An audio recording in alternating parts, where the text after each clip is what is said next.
Again, Matt is a thriller and contemporary writer from Melbourne, currently living in Ferntree Gully. He has written 5 novels and an array of short stories, of which can be found via World Writers Collective. He runs writers groups in person and online that are available to everyone, both beginner and intermediate. Welcome, Matt. Great, thank you. As Louise mentioned, my name is Matt Clarke. Thanks for the introduction. Now, I often yabber on about random stuff and talk too fast to ensure I get my full talk out. However, I'll try and slow it down and then follow up in a few weeks with some podcasts or vlogs to cover all the topics I missed. And then I'll post all this up to the World Writers Collective website, which is a great place, by the way. If you have a chance, just go and check it out. It's mostly for beginner to intermediate writers, but I'm sure it's helpful for everyone. Okay, so to start, novel writing from concept to publishing. So sitting down to write. Should you write down all your ideas or just start writing? The answer is either or a mix of both. Really doesn't matter. So for me, sitting down to write and creating a story as I go without any planning is really exciting. I know it's the scariest part, but that just makes it more fun. And if you're one of the many who don't look forward to it, then maybe I can help you out. First, ask yourself, am I putting off sitting down to write because I don't think people will find what I write interesting and I don't know how to start? Well, if so, the great thing about writing is it doesn't have to be perfect from the outset. It really doesn't. It just initially needs to be fun, because if you're enjoying the creation of new characters to exist in your world and introducing conflict as soon as possible, then you're going to easily create interest for your reader. Now, you see what I did there? I said, you need to introduce conflict ASAP while telling you that writing is fun. Sneaky? Yes. Okay, so anyway, start thinking about where you want the story to go and nudge your characters in that direction. There is a possibility you're already a great writer, but not so great at the creative part, which is actually the opposite of me, just FYI. So that's why I'm happy to sit down and start writing without any idea of where the story is going to go. Now, I love writing, but editing is a snore fest, even though the result is so much better after the editing. Okay, so maybe you want to thoroughly map out your story and characters to ensure you don't stray from what you intend to write. No worries. This can help you start on gathering ideas for what you want to write, which can make it more enjoyable once you have a good grasp of your plot. However, I would still like you to be flexible and allow the story and characters to take you for a ride.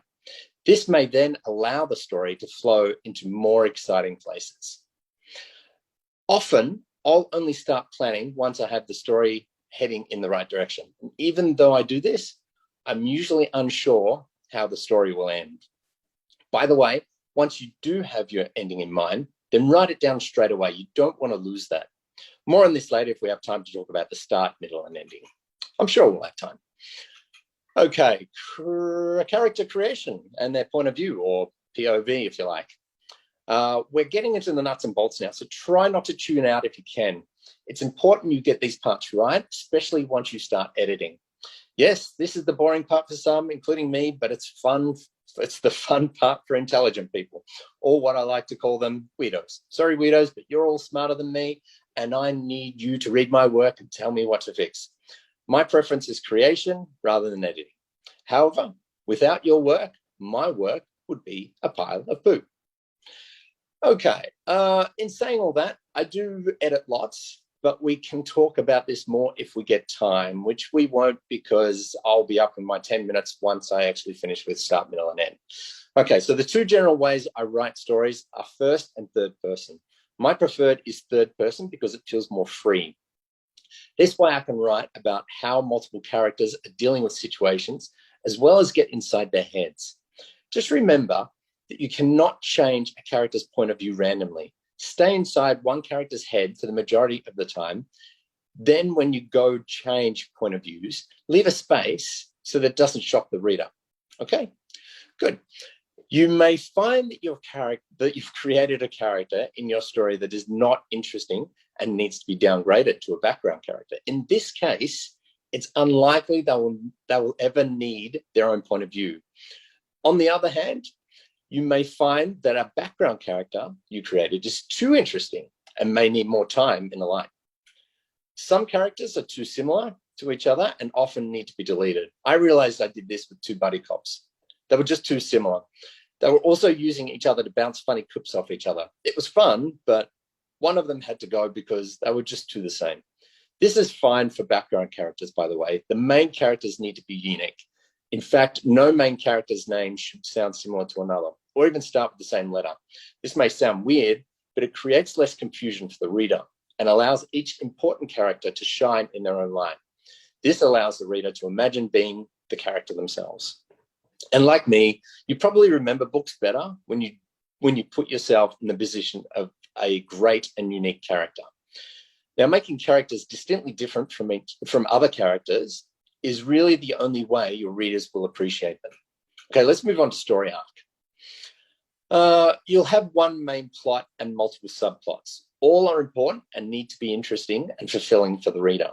If you're writing without a plan, you'll be plotting as you go and sometimes changing or deleting plots too. That's okay.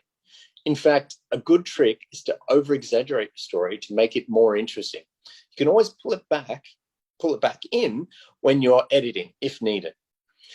As you write, it's also not unusual to change what you thought the plot was going to be. If you find the characters are now writing themselves and have found something more interesting to fight for, then you should let it happen. And by the way, fighting for something is what brings out the passion within your story. Now, sometimes your character will head in a direction that is too far from the original story, or is a personal quest that is not interesting enough. That's when you need to delete that part of the story and set the character on the right track again. Well, looks like we made it. We're up to writing the start, middle, and ending. So let's move ahead and see if we can get this done in a few minutes. You know what? It's almost like you actually don't need this part once you've actually covered plot, character, passion, and the rest, but only almost. So let's begin. Now, the start, middle, and end is like a three-part scene in a movie. It's the structure of your story and allows your reader to be able to keep the separate parts of the story in their minds as they follow along as an unseen entity. What I mean by that is the beginning of the story will stay in the reader's mind as they are introduced to the middle. Okay, so the very start, we'll introduce your reader to one of four things. It might be the protagonist, the antagonist, the plot, passion, fight, or an ominous action scene that will be explained as the story unfolds. You'll then introduce the other parts, which will create the hook for your reader. The middle should not be boring. Don't fall into the trap of thinking that this is where you can add all your narration and blatantly tell your readers what's going on.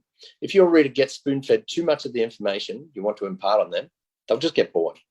However, as you know, there are always exceptions to this rule. Here's a tip. If you really need to unload lots of information, let the reader experience the five senses your characters would, then add action scenes so the reader can see the picture you are painting, such as, now I'm going to read this blandly, so hopefully you still get it. Mary slammed her hand on the table and said, "I'm not doing this anymore." No one told you Mary was angry. You just worked it out for yourself. That's what readers generally prefer, so they can imagine being in the story. This is in preference to being told, because then they might remember they're reading a book.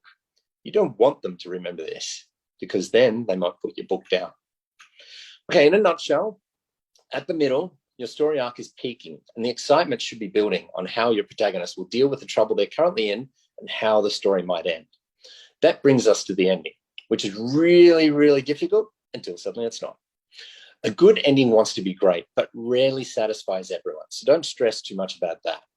Once you have a handle on how your ending will be written, write it down straight away, as I mentioned earlier.